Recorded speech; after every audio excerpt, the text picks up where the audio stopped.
Alright, so today I'm going to be taking a short 15-minute walk around the hills where I live in Yorkshire, and it's going to be a foraging walk. I'm going to be walking past different common plants.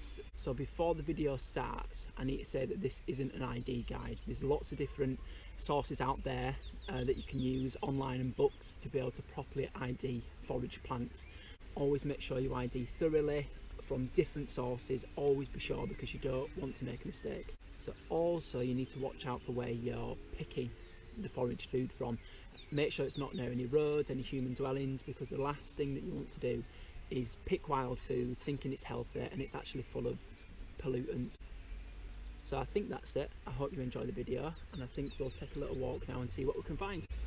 First thing that I've come across on my walk is the Scots pine behind me, and what we're after is the needles. Now the needles come in pairs, two of them together just like that, and also you can tell it by the cone that it has.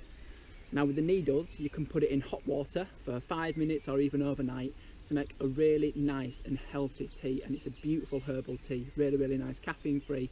It's a nice one to have at night before bed. So what I've also come across on my walk is this. It's common sorrel, and it's just next to me. So the common sorrel has got a fresh zingy taste, which is really good in salads if you eat it raw, but it's also really good if you boil it, and you can use that as an equivalent to spinach. And it's really good. It tastes a little bit like kind of like young grape skins almost, which is a bit specific, but it's really good. So also next to the sorrel there is dandelions. Now all of the dandelion is edible. A really tasty part of the dandelion is the petals. Pull away from the green bit because that's bitter. The stem, even though it is edible, that's also very bitter. It's full of kind of like a white milky substance, which isn't very nice in my opinion. Some people like it, but the petals are lovely. You can have them raw, really nice as like a salad garnish, and it's got such a lovely sweetness to it. It tastes like honey. Also, the leaf is edible, same as the stem on the flower. The middle rind is bitter. Some people like that, I don't. So what I do is I rip off green leaves away from that centre rind, and you can have that similar to kind of like a lettuce. Really good for you, really nice to eat. So the last part of the dandelion that's edible is the root. Now if you dig up the root, wash it, cut it, bake it, and then grind it, it turns into this, which looks somewhere between coffee and mud. But it's really good if you put it in a tea strainer and boil it. It works as a coffee substitute. I recommend trying it. It's caffeine free, so that's also a nice drink to have before bed. So what I have behind me here is the hawthorn tree. Now the hawthorn tree is one of the first trees to come out in spring, and later on in the year they get bright red berries on them. And you can tell the hawthorn tree by the really sweet little leaves that they have. Now you need to eat the leaves when they're young, because when they get a bit older they go not as nice a texture, it's much more tougher, and the taste isn't as good. Now young hawthorn leaves have got a really nice nuttiness to them and a really nice soft texture. Really good to eat when you're on a little foraging walk. So I'm about halfway through my walk, and I've just come across some more dandelions.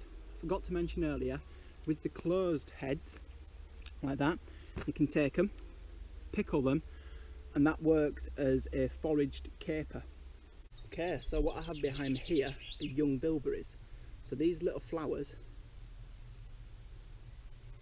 is what turns into the bilberry. Now you can eat the young flowers when they're like this, as they're lovely and sweet and full of pollen. It's like a little sugar hit whilst you're walking. I'm surrounded by a few plants here, but one of them is the common stinging nettle. Now the stinging nettle is really good in soup, it's really good cooked, it's really good even if you have it raw. It tastes a lot like a kind of like a tonic. So you're after the young heads, and that's the very top part. So if you're picking lots of them, you want to use gloves just to protect your hands, but you can actually pick nettles without being stung. You just have to go for it. So I've just picked that without even being stung. So once you've got it, you want to stroke down all the hairs, as that's the part that stings you. Crunch it up, You can eat it just like that, or collect a load of them and turn it into a really lovely soup. A really underrated, surprisingly good and unbelievably good for your wild food. So a little bit further down the lane, I'm now surrounded by these beautiful little white flowers. So this is wood sorrel. Now wood sorrel tastes a lot like the common sorrel that we had down the lane, and it looks a lot like clovers,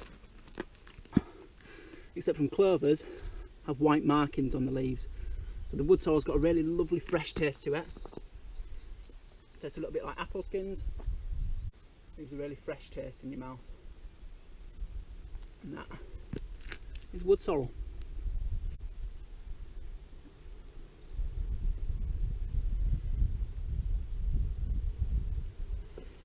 So what I've got next to me here, these small little white flowers. Now this is bittercress. It has small leaves, and that's the edible part, that's what you eat. I can see that somebody's already been here before me picking, so they haven't really left me many leaves. And these are the leaves that you eat. Now it's got a really fiery, peppery taste that works really well in a spring salad. It's got a really lovely texture as well.